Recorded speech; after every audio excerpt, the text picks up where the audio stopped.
Let's jump right into this explainer and completely, totally rethink everything you thought you knew about opening up your hives at the tail end of winter. Picture your apiary for a second. The temps are just starting to creep up, nature's showing those very first little signs of life, right? And if you were like most beekeepers, your gut instinct is to crack open that hive and pour in some sugar syrup. You firmly believe you're giving the colony a head start. I mean, it sounds totally logical, doesn't it? Well, today, we are going to look at the hard biological and physical realities of doing exactly that. It's a super common but incredibly dangerous instinct. Beekeepers all around the world, whether you're dealing with the brutal long winters of Canada, the unpredictable spring weather in the UK, or the dry cycles down in Australia, we all tend to repeat the exact same fatal mistake. We just assume feeding is as simple as, well, adding food. But what if that extra sugar syrup is actually draining your colony's thermal energy?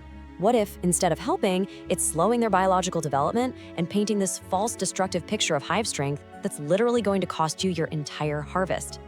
So in this explainer, we're going to break down the science of feeding step by step.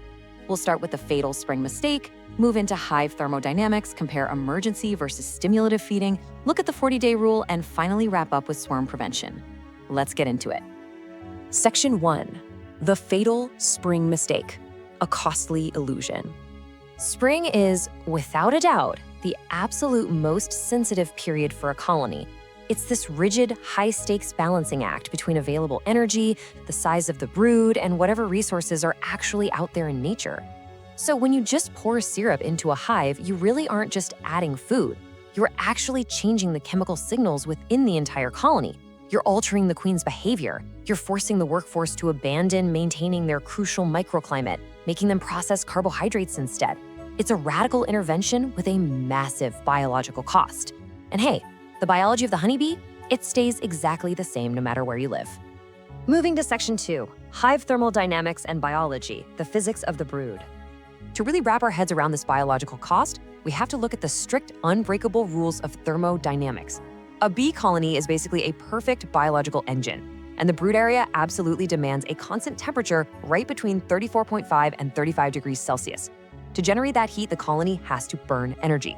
So here's the physics problem. Every single drop of water you introduce through that syrup has to be evaporated. Evaporation requires heat, and making heat burns calories.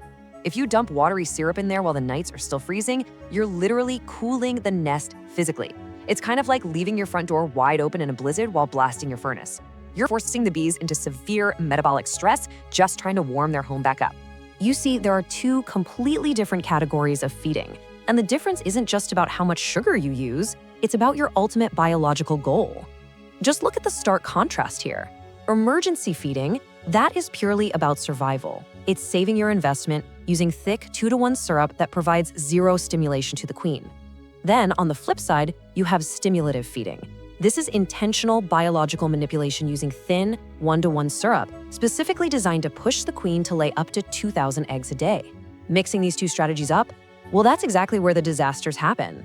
All right, Section 3. Emergency survival feeding, the bare minimum. Listen, emergency feeding is absolutely never a growth strategy. It is a full-on rescue mission to save your colony from total collapse. You really only want to pull this lever in one very specific scenario, when natural honey reserves plummet below that critical 6 to 8 kilograms threshold and there's no hopeful nectar flow out in nature. When reserves hit rock bottom like that, the colony senses starvation and goes into a terrifying lockdown protocol. Chemical signals instantly tell the queen, stop laying eggs. The workers stop producing royal jelly, and in the most extreme cases, the bees will actually consume their own brood. Yeah, cannibalism, just to scrape back some protein and preserve enough energy to keep the core cluster alive. In these kind of severe emergencies, the laws of thermodynamics are totally unforgiving. You have to use 2-to-1 thick syrup, meaning 2 parts sugar to 1 part water, or solid honey sugar patties. Why? Because thick syrup takes very little processing. The bees can quickly store it right around the brood with barely any thermal loss. But if you use thin 1-to-1 syrup, which is basically 50% water, you are forcing starving, exhausted bees to burn massive amounts of thermal energy just to evaporate it. And that will inevitably trigger condensation inside a cold hive, which leads straight to nosema outbreaks and ultimately the physical death of the colony. Okay, Section 4, the stimulative feeding trick, artificial nectar. Now let's pivot over to intentional biological manipulation. The goal here is basically to trick the colony into explosive growth by artificially simulating an early spring nectar flow. We do this using that thin one-to-one syrup. But, and this is a massive but, to do this safely, 3 absolute non-negotiable conditions have to be met first. Number 1, you simply cannot stimulate an empty hive. They need at least 8 kilograms of capped honey in the bank, or they'll speed up their consumption and literally starve themselves. Number 2, the daytime temperatures have to be warm enough for cleansing flights and proper ventilation. Otherwise, they can't clear out the humidity from that thin syrup. And number 3, there absolutely must be a guaranteed presence of protein. And by protein, I mean pollen. Ignoring that third requirement for pollen, honestly, that's the mistake that costs beekeepers the most. See, sugar is just pure caloric fuel, but pollen is the actual construction material. When you trick the queen into laying a massive amount of eggs using thin syrup, all those young larvae desperately need royal jelly, and royal jelly requires pollen. If there isn't enough pollen out there in nature, those nurse bees will literally rip proteins, specifically vitellogenin, straight from their own bodies to feed the larvae. The result of this? You get what we call sugar bees. It's this incredibly weak generation of workers with a 30 to 40% shorter lifespan. So instead of raising a powerful army of foragers, you've accidentally bred a weak, short-lived population that can't bring in honey. You've basically created the couch potatoes of the bee world. Which brings us to Section 5, the 40-day rule, mathematical precision.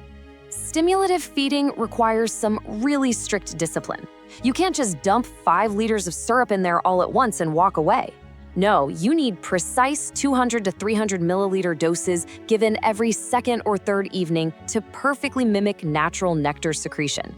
And here is exactly why. Look at the sheer mathematical precision of a bee's lifespan. The ontogenesis, basically the development of a worker bee, takes exactly 21 days. After she emerges, she needs another 15 to 20 days working inside the hive before she's ready to become a flying forager. Add it up, and from the moment the queen lays an egg, it takes roughly 40 days until that bee is out collecting nectar. So everything you do in the spring has to be mathematically perfectly synchronized with the flowering of your main commercial plant, whether that's acacia, eucalyptus, canola, whatever. If you delay your stimulation, your new generation of bees will mature after the nectar flow has already passed. And you know what that leaves you with? A massive, hungry population of empty consumers. I want you to keep this timeline burned into your brain as your ultimate seasonal roadmap. In March, your focus is purely on survival, using dense emergency food if needed. By April, assuming the conditions are right, you shift your focus to precision, small-scale stimulation, and making absolutely sure they have protein for workforce development. And then by May, you have to seamlessly stop all feeding and transition entirely towards giving them space to collect natural nectar. And that leads perfectly into Section 6, Swarm Prevention and Harvest, the final transition. To safely get out of this highly managed feeding phase and actually protect your harvest, you have to halt all feeding exactly 10 days early. This forces the bees to consume whatever syrup is left to feed that final brood generation. It guarantees that the comb cells are completely empty and ready for the real deal, natural nectar.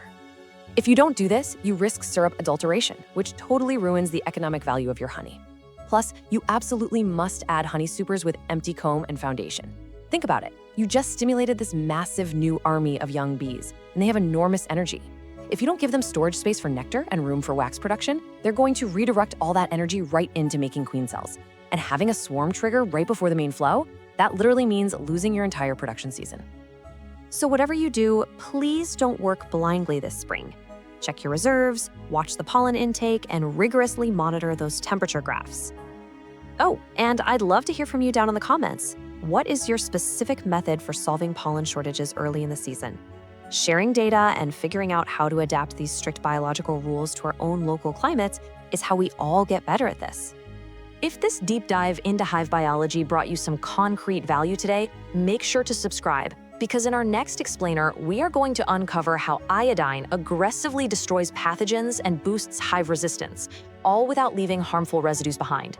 Until then, ask yourself, have you been feeding your bees based on a predefined calendar, or are you actually listening to their biology?